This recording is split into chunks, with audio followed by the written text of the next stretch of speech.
it just felt tight. Like everything just felt like so much pressure and tightness and control, but in a really icky way, kind of feeling all the time. Like it was this constant pressure on me mentally, physically, emotionally, and that was starting to get released with this idea of maybe I don't need to lose weight ever again, and maybe I don't have to weigh in ever again, and maybe I don't even need to own a scale in my house. And do you own a scale? Oh no, not at all. I think I'm like, if you do, it's smashed up somewhere. Definitely, right. Yep, it's on the clarity wall. Yeah.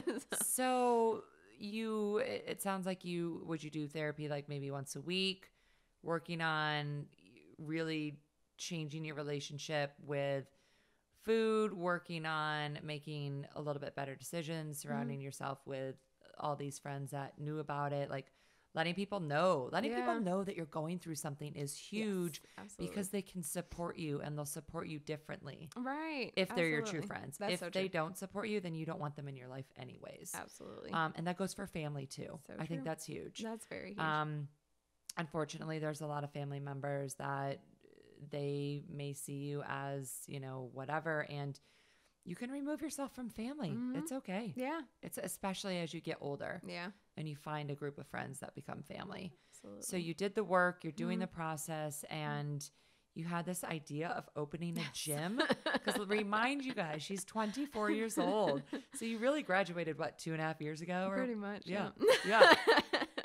Yeah, so it was the recovery journey was definitely, I was going to therapy probably, I would say closer to 4 times a week. Really? I was intense. It was basically as close to inpatient and not being inpatient as one could patient. So okay, I did that. All right. Well, yeah, but, you mentioned that before, so you were right there. Definitely. Wow. And it was what I wanted to do. I don't think that that's the right way or the only way, or I think there's other ways. Yeah, there's totally other ways. And like, if you can't afford that much therapy or can't make time for that much therapy, it's not to say that your recovery isn't going to happen or isn't going to still have a potential of being amazing. Right. So, but yeah, for me, that was the journey. I met with a non-diet based nutritionist twice a week and my therapist twice a week. And the non-diet based nutritionist was specifically the food stuff. So it was like just relationship with food 101, good food, bad food doesn't exist. Food that is more nutrient dense for you and less nutrient dense for you exists, but you don't need to assign a moral value, and that shows up in so many different ways. That shows up in, oh, I ate so bad today, or oh, like I'll be better tomorrow. Like there's just so many variations that same message creeps into everyday dialogue. So ditching that and shifting that and exploring that and figuring out the science behind food and figuring out what felt good to me and what I enjoyed. And those shifts were massive. And therapy was really, really amazing. And there's this, I think it's, I'm going to totally blank on the name of what it is, acceptance commitment therapy, I want to say. And it's, I want to say that's it. But it was definitely, that was a big game changer. It was like these demons on a boat, and it has nothing to do with religion. If you don't subscribe to that, that's totally fine. If you do subscribe to that, having demons on your boat doesn't make you a bad person. It just means that there are thoughts in your head that aren't keeping your best interest at their bay. Exactly. Right.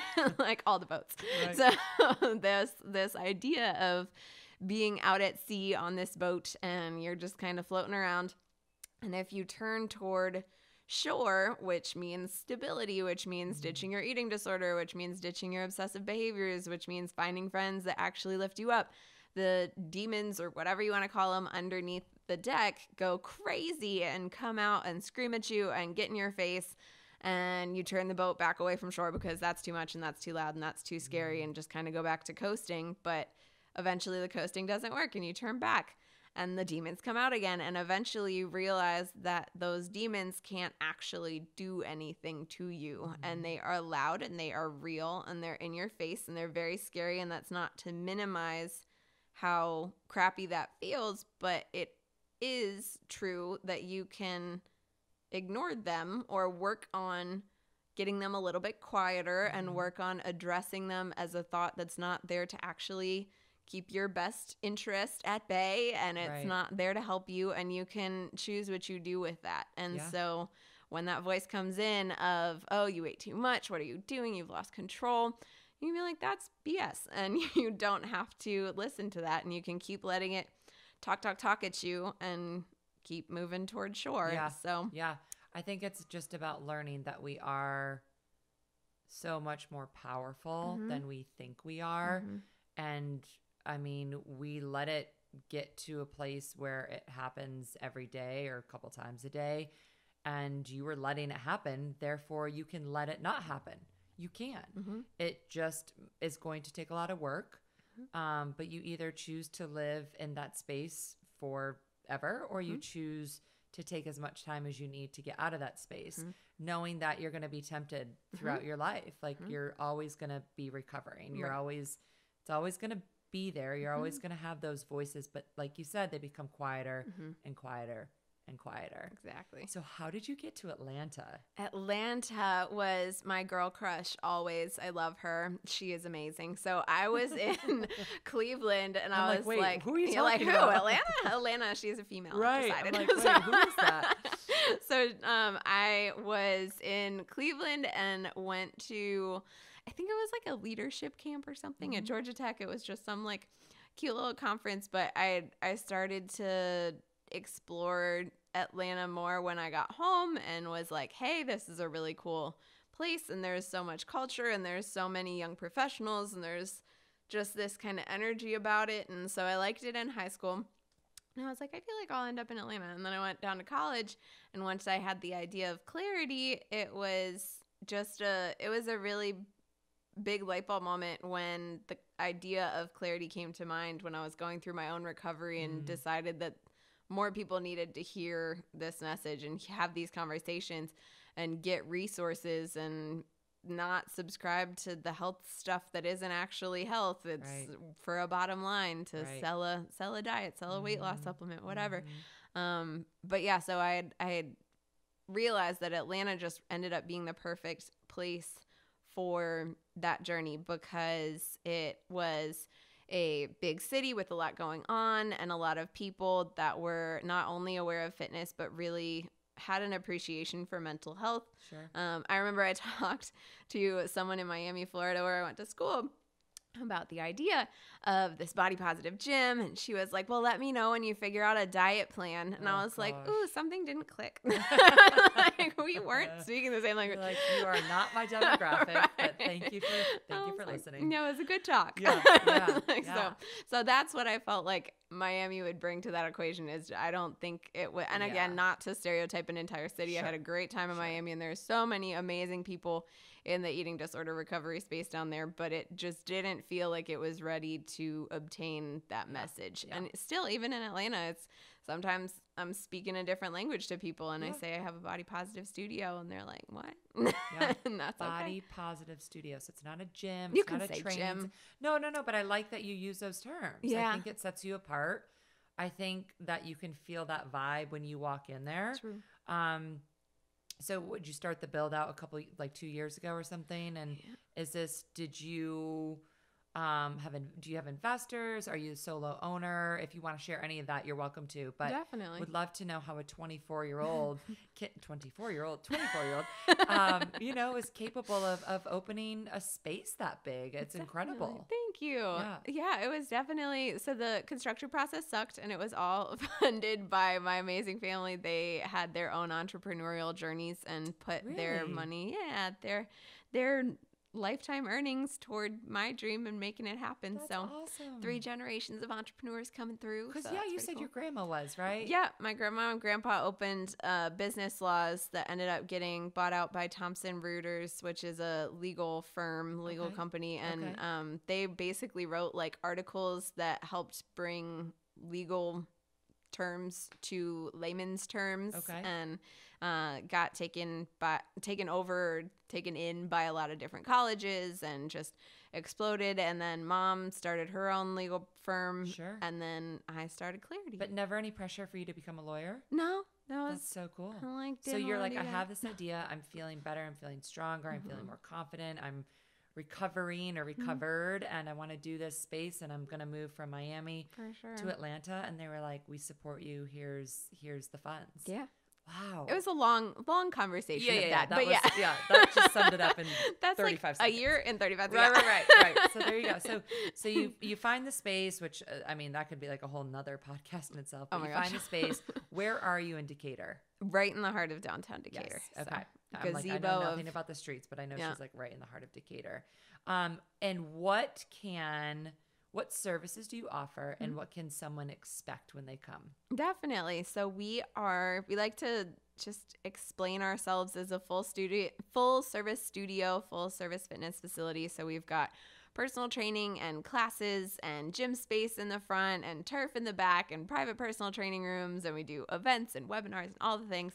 And then since COVID, we've started Clarity Online, which has actually been really amazing. I really love that platform. It's really cool. Yeah. At first, I was like, oh my gosh, I'm starting another business. And so that was a little bit of a totally pivot. Separate thing. It totally is. It's like literally its own entity, but it was definitely, that's been awesome. It's half on demand body positive fitness videos, workouts. So they're pre-recorded. You just pick whichever one you're in the mood for and play it and you're good to go. So cool. And then I love that part. That was super fun. And then the other part is these mental health groups. We call them community groups. And there's different topics. There's one for runners. There's one for new moms with a pelvic floor physical therapist. There's one for just general body positive community. There's one for intuitive eating. So we're trying to get more of those going. And we'd love to have one for every sport one day with some body positive professional leading it. Sure. So that would be really cool. And that's been our virtual side of things. And we do virtual personal training too. And just bring in all the things. I'm like so in awe of you. Thank you. I feel like you're an old soul. Have you ever gotten that? I get that a lot. Yeah. I think that's everyone says that about me, or they used to when I was your age. But the only child thing. Yeah, I think so. You gotta play with the big kids when you're like 4. Yeah. Plus, like everyone just thought I was older no matter what because I was huge human being,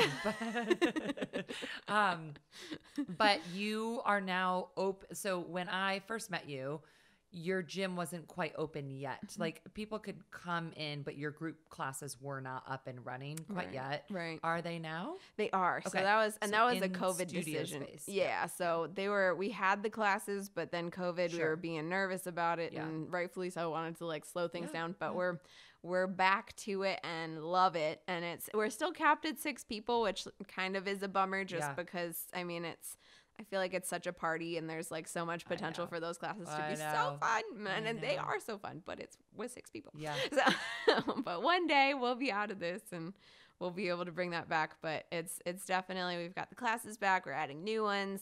We're going to bring in a pom-poms class where you can get your inner cheerleader on and just all the things. We want it to be a place where you can go and work out however you want to. It's Planet Fitness, but way bougier and without the judgment-free zone crap because they ultimately end up judging other people in that judgment-free zone.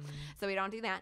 And just creating a space where we can really all, every workout you forget that you're working out. You're just having fun and moving your body and not worried about calorie burn or whatever. You don't have the heart rate monitor up there. You're not in the orange zone or whatever zones. Right. I don't even know the zones, and I'm a personal trainer. All I'm the zones. I don't know, whatever. Do you feel good? Is your heart pumping? You're sweating? Great. Good for you. Cool. Good for you.